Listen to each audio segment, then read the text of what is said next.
estúdios da TV Graça Internacional, aqui estão as palavras inefáveis de Deus. O Evangelho da Graça, nos lábios de Jesus Cristo, homem. Abba, Pai.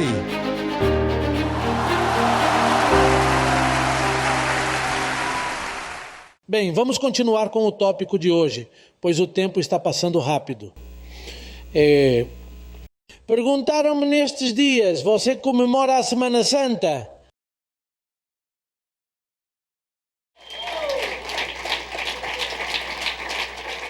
E isso merece uma resposta. Merece uma resposta sobre por que não a comemoramos. Porque não a comemoramos.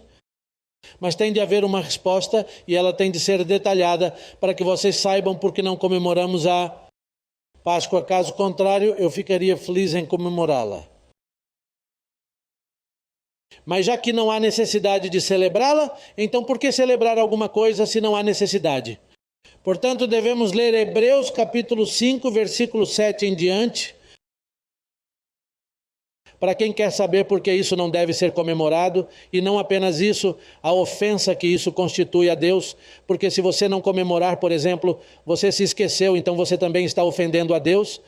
Aqueles que a celebram estão desobedecendo e ofendendo a Deus. Isso é sério. Pois é ofensivo, e você não quer ofender a Deus, para quê? Você é ruim o suficiente para continuar ofendendo com todas as coisas que ele lhe perdoou. Hebreus capítulo 5, versículo 7 em diante, diz, e Cristo nos dias, digamos, de sua carne. Estou tão feliz em ver isso, o apóstolo sempre divide Cristo, ele sempre o divide, não é mesmo? Quando se refere a questões anteriores à cruz, diz, e Cristo nos dias de sua carne. Mas quando se refere a questões posteriores à cruz, diz, e Cristo em sua manifestação de glória. É sempre bom observar isso, não é? Porque o apóstolo usa essa fraseologia.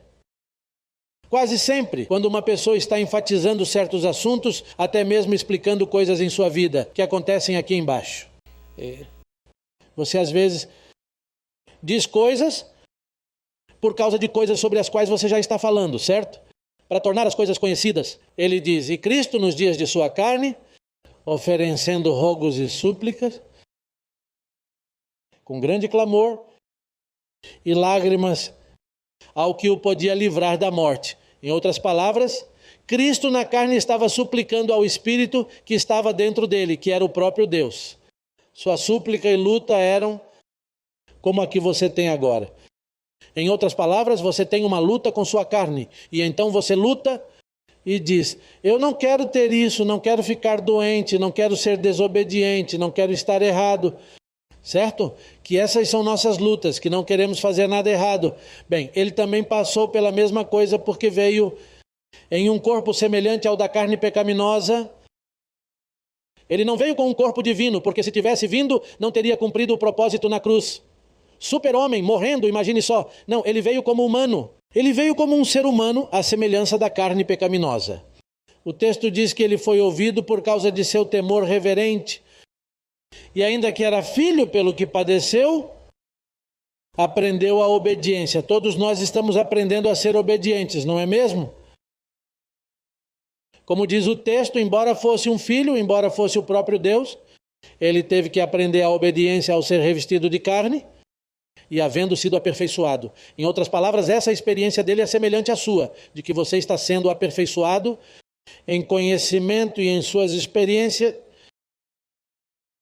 Ele também fez o mesmo. E havendo sido aperfeiçoado, veio a ser autor de eterna salvação para todos os que lhe obedecem. E foi declarado por Deus sumo sacerdote segundo a ordem de Melquisedeque.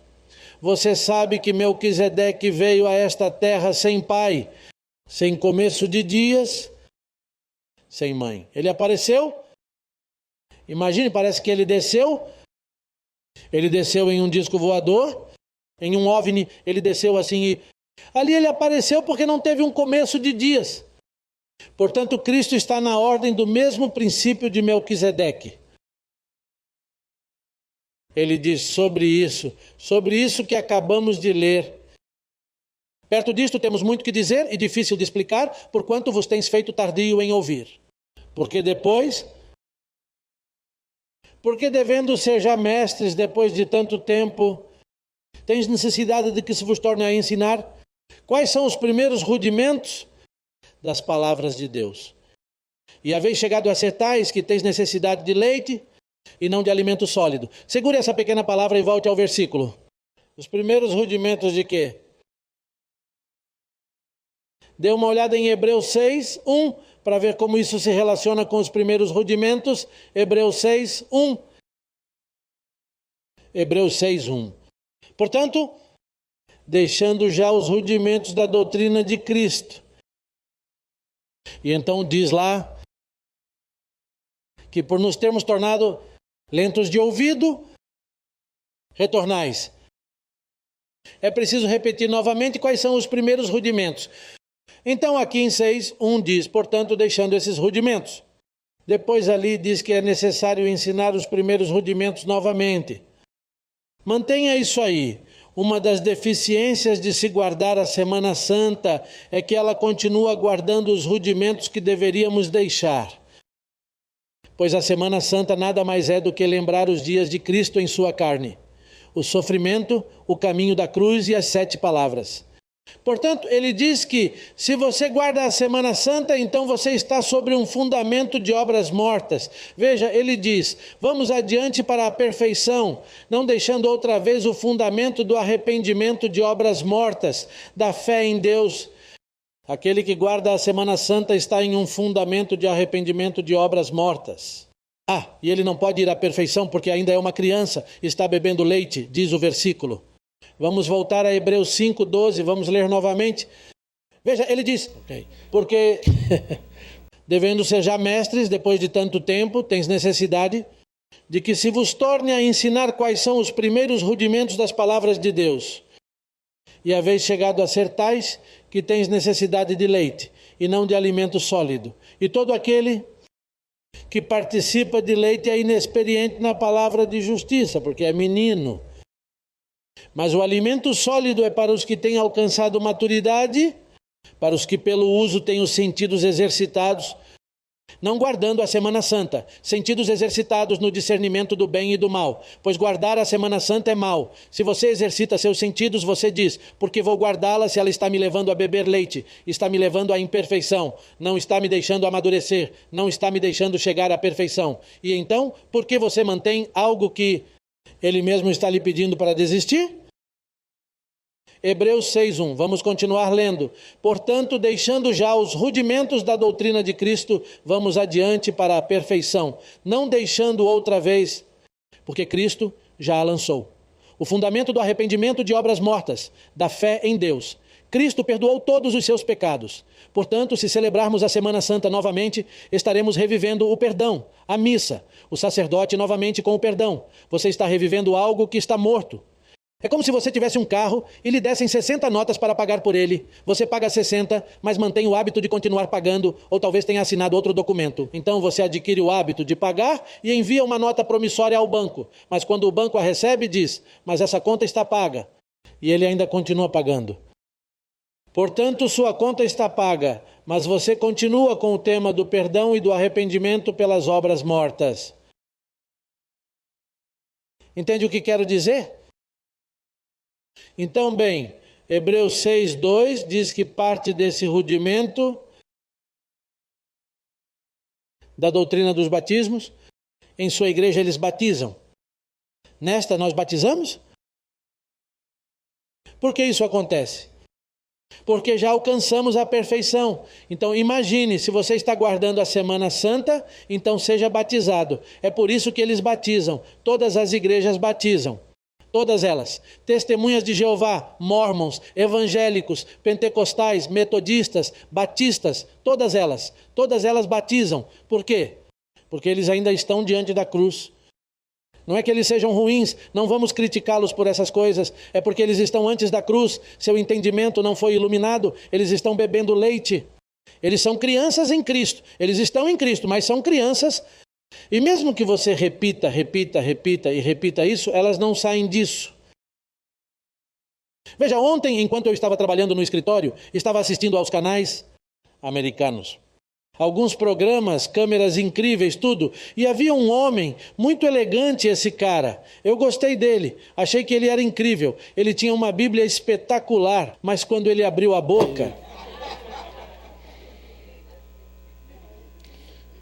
ele estava falando bobagem. Ouça, os americanos que estão aqui há muitos anos e não percebem que estão repetindo coisas e não se cansam disso. É uma coisa incrível. Um repete a mesma coisa e o outro repete a mesma coisa e o outro repete a mesma coisa, e então eles estão em uma infância eterna. Em outras palavras, eles saem de um berçário para ir para outro. A menos que cheguem ao berçário crescendo na graça, que é o melhor.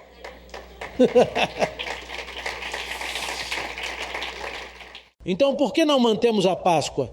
Porque eu não quero mais ser criança, porque não quero mais que me deem leite, porque não quero mais ser batizado, não quero continuar impondo as mãos, eu quero sair disso agora. Qualquer evangélico que seja realmente inteligente, ei, você tem que me entender, o que há de errado com essas pessoas que nos ouvem na internet? Que nos ouvem através de várias mídias. E às vezes você está tremendo aqui. Você veio aqui, mas se pergunta, pai, há algo errado aqui? É claro que não há nada de errado aqui. O que poderia estar errado aqui, é verdade. Aqui você é informado e explicado de forma clara para que possa ver como as coisas são. Além disso, você é privilegiado. O Espírito disse, veja, ele tem a capacidade de amadurecer. Sim. Veja, o Espírito disse, aquele bando de padres não tem capacidade. Aquele bando de reverendos, doutores da lei, eles não têm a capacidade. Mas com você, ele disse, ele tem a capacidade. Venha aqui para que você acorde e alcance a maturidade. Portanto, não podemos celebrar a Páscoa. Não podemos observar isso, porque está voltando à infância. Imagine, é como se você já estivesse se formando no ensino médio e voltasse para a primeira série. Vou começar tudo de novo. A, B, C, D. Imagine isso. Não sei o que está acontecendo. Será que não sei como explicar isso? Ou será que eles não conseguem entender? Ou será que estão com os ouvidos tapados com cera religiosa? Até seus filhos entendem isso. É por isso que as crianças daqui entendem rapidamente, porque não tem todo aquele fósforo religioso entupido em seus ouvidos. Bem, e há mais um motivo pelo qual não celebramos a Semana Santa. Primeira carta aos Coríntios 15 e 19, isso é muito importante. Esses são versículos que já conhecemos, mas vou lê-los novamente, porque pode haver visitantes na internet. Talvez durante esta noite alguém tenha vindo, que não tenha visto esse versículo corretamente. 15, 19. Se nesta vida somente esperamos em Cristo. É isso que a Semana Santa celebra.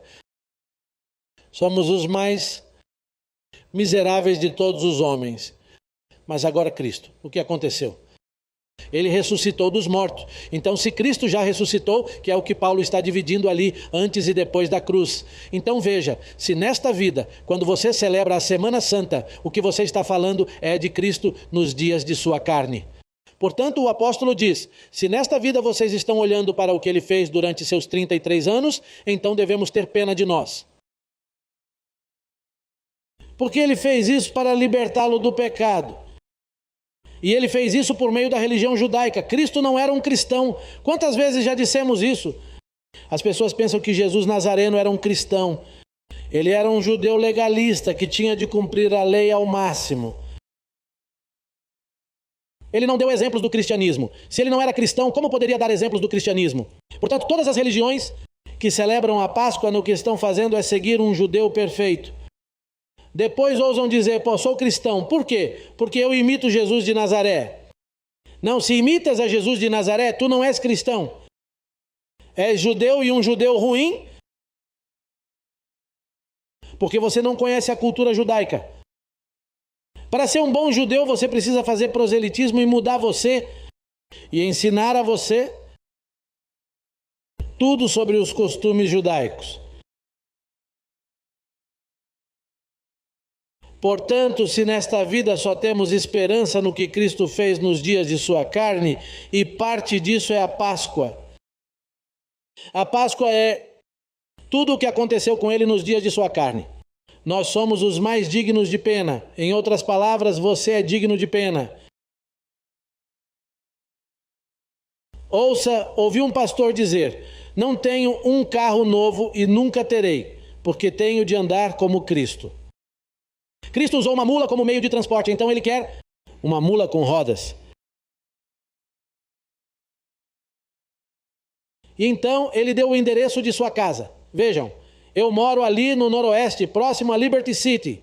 Eu tenho uma casinha lá que está caindo. É assim que um pastor deve viver, porque ele está olhando para Jesus de Nazaré como ele viveu. Bem, eu já expliquei isso antes. Como ele nasceu em uma manjedoura, ele pensou: bem, se eu morar lá no noroeste, em um bairro inseguro, então me sentirei melhor. Então ele disse, veja se seu pastor vive bem. Olhe para o carro que seu pastor dirige, então não volte para lá, porque ele é um ladrão. Veja, ele é digno de pena. E meus filhos a pé e mal vestidos para que eles vejam que eu não gasto o dinheiro da igreja. E que exemplo é esse? E o que aconteceu com o que Paulo disse? Que Cristo veio na pobreza para que com essa pobreza pudesse nos enriquecer. Mas aquele pastor esqueceu isso.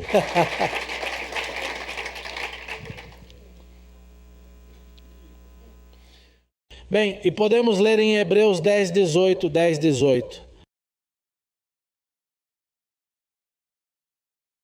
Se continuarmos com a Páscoa, voltamos a judaizar, voltamos aos rudimentos, abandonamos o caminho da perfeição. Continuamos tomando leite. Temos um fundamento de obras mortas, de abstinências, de ritos.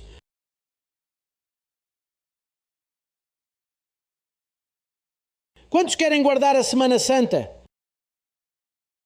A erroneamente chamada Semana Santa, porque não é santa de forma alguma. Vocês sabem que é uma blasfêmia.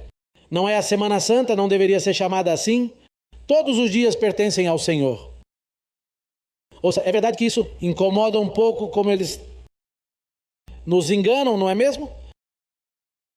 Havia um pastor dizendo no jornal que criticar a missa é blasfêmia. Mas a missa é uma blasfêmia.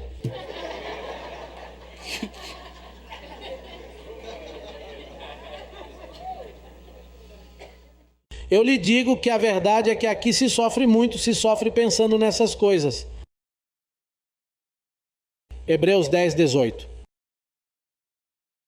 Pois onde há remissão destes, falando de pecado, não há mais oferta pelo pecado. Isso significa que Deus não deixou mais nenhuma oferta pelo pecado. Por que ele não deixou mais nenhuma oferta pelo pecado? Porque ele as tirou. Ele as tirou. Se eu ainda tivesse pecado, já que muitos me ouvem e dizem que ele diz que não há pecado, e então perguntam, você acha que ainda há pecado? Bem, veja, não há mais oferta. Em outras palavras, se ainda há pecado, você foi enganado, porque não há mais oferta pelo pecado, você fica com a ideia de que está em pecado. Há até pessoas que dizem, mas e se eu me arrepender? Não há mais oferta para seu arrependimento. É uma obra morta. Há pessoas que me perguntam, mas então de onde vêm os crimes? E de onde vem isso? Bem, essas são obras da carne, se roubas vais preso. Se você matar, será preso. O que você semeia, você colhe. Com o que você mede, você será medido. Mas não há pecado, porque a vida do pecado está na lei. Mas Cristo pôs fim à lei. Portanto, como Cristo pôs fim à lei, ele disse, tire as ofertas pelo pecado. Vamos ler o versículo 18 novamente. Vejam, olhem para esses versículos, não leiam apenas por ler. Ele diz: porque onde não há remissão de pecados, não há mais oferta pelo pecado. E se não há mais oferta pelo pecado, o que um padre faz com a pequena fumaça como essa durante a missa? Se a missa é uma oferta pelo pecado e não há mais oferta, e o que você está fazendo ao se arrepender em um altar? Senhor, perdoe-me. E o Senhor lhe diz: perdoe-me, meu amor, não tenho mais ofertas para isso. Não há mais provisão. É como quando você vai a um restaurante onde a comida acabou e você diz: sirva-me a comida. Não há mais comida, o cozinheiro foi para casa, não há mais comida, não há mais oferta pelo pecado. Ele diz: assim que, irmãos, tendo liberdade para entrar no lugar santíssimo pelo sangue de Jesus Cristo. Vejam, pelo caminho novo e vivo que Ele nos abriu através do véu. Este é o caminho da sua carne. O caminho de quê? O caminho que é novo, pois vamos pelo novo caminho e deixamos o velho. Qual é o caminho antigo? Antes da cruz. Qual é o novo caminho? Depois da cruz. Você quer continuar no caminho antigo? Mantenha a Semana Santa. A Páscoa é o caminho antigo. Pelo caminho novo e vivo que Ele nos abriu através do véu, isto é, de sua carne. Ei, Paulo chama Jesus de Nazaré de véu. Isso é ofensivo para uma pessoa religiosa. Eles dizem: como você pode chamar Jesus de Nazaré de véu? É isso que ele era, um véu. Por isso, quando ele morreu, o véu do templo foi rasgado de cima a baixo e tinha cerca de 4 polegadas de espessura. Era muito grosso, que era difícil cortá-lo. E diz que quando ele morreu, ele desceu um serrote do céu. E ele diz que isso dividiu o véu ao meio e abriu um novo caminho. Ele disse: não quero mais cerimônias, não quero mais ritos, não quero mais nada disso. Um novo caminho foi aberto, entre e ande por ele. Saia da ceia do Senhor, esse é o caminho antigo.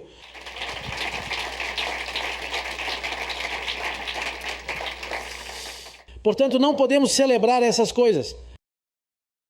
E o que fazemos, apóstolo? A mesma coisa que você fez na semana passada. O que você fez na semana passada? Aqui, não precisa fazer nada de novo. Mas eles dizem que temos que nos guardar e ficar mais quietos hoje em dia. Mas por quê? Então sempre se mantenha, mas não apenas nesta semana. Veja, durante esta semana eles fazem as pessoas de bobas. As companhias aéreas aumentam os preços. Eles aumentam demais os preços das passagens. Primeira carta a Timóteo, capítulo 4. Isso é importante, porque as religiões não estabelecem apenas a Sexta-feira Santa. O que mais ele diz? Diga-me, você que sabe disso. Eu saí de lá há muito tempo. A Quaresma, o que mais? As 7 palavras, o que mais? Domingo de Ramos, quarta-feira de cinzas, palmas e também a via sacra. Veja, eles estabelecem muitas coisas. É por isso que este 4º capítulo da primeira carta a Timóteo. Vejam como é importante. Então eles lhe proíbem certos alimentos. Você tem que ir ao supermercado e comprar carne melhor porque eles aumentam o preço do peixe. Comprar carne melhor, aproveitando o fato de ser mais barata. Mas o Espírito diz claramente que nos próximos tempos alguns apostatarão da fé, escutando a espíritos enganadores e a doutrinas de demônios, pela hipocrisia de mentirosos que, tendo cauterizado a consciência, proibirão casar-se. Ei, que religião proíbe as pessoas de se casarem? Hã? Quem proíbe os líderes de não terem esposas? Proibirão casar-se e mandarão abster-se de carne às sextas-feiras. Alimentos que Deus criou para que com ação de graças participassem deles os crentes e os que têm conhecido a verdade. Porque tudo o que Deus criou é bom e nada é de se rejeitar, sendo recebido como ação de graças.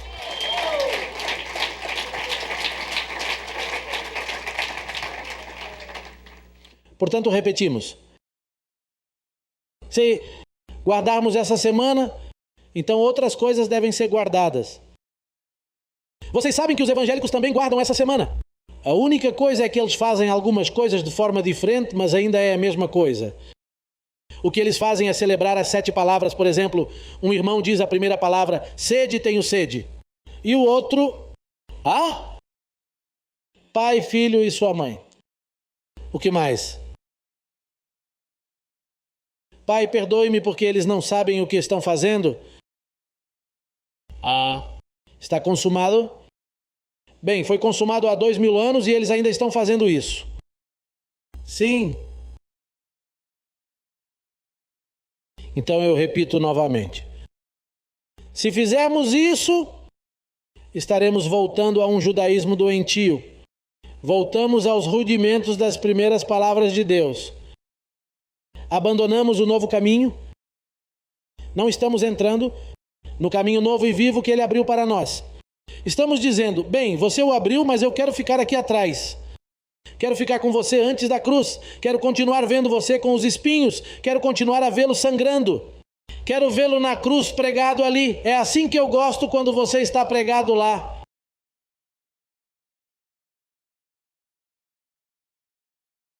Deixamos o caminho da perfeição. Continuamos a beber leite, como mencionamos antes. E aquele que bebe leite é um bebê na palavra da justiça. E temos um fundamento de obras mortas, de abstinências, de rito, de orações, cerimônias. Tudo isso não ajuda em nada. Então nós concluímos que o ministério crescendo na graça não mantém essas heresias. Nós não batizamos porque isso está voltando à mesma coisa. E a ceia do Senhor é o pior, porque nada mais é do que a Páscoa judaica. As pessoas que vão à igreja com um pouco de pão e um pouco de vinho, isso é a Páscoa. Você não precisa fazer isso. Você não vê que quem se une ao Senhor, um Espírito está com ele? E o Espírito dele já está em você. Você não precisa pegar um pedaço de pão para simbolizar o que já está em você. Agora, se não fosse assim, tudo bem? Porque quando o Espírito Santo ainda não havia se manifestado aos crentes, isso significava que ele estava vindo. Mas então Cristo, uma vez que ele veio, ele disse, não aceitarei mais isso. Não vou mais aguentar isso. A última, cheia.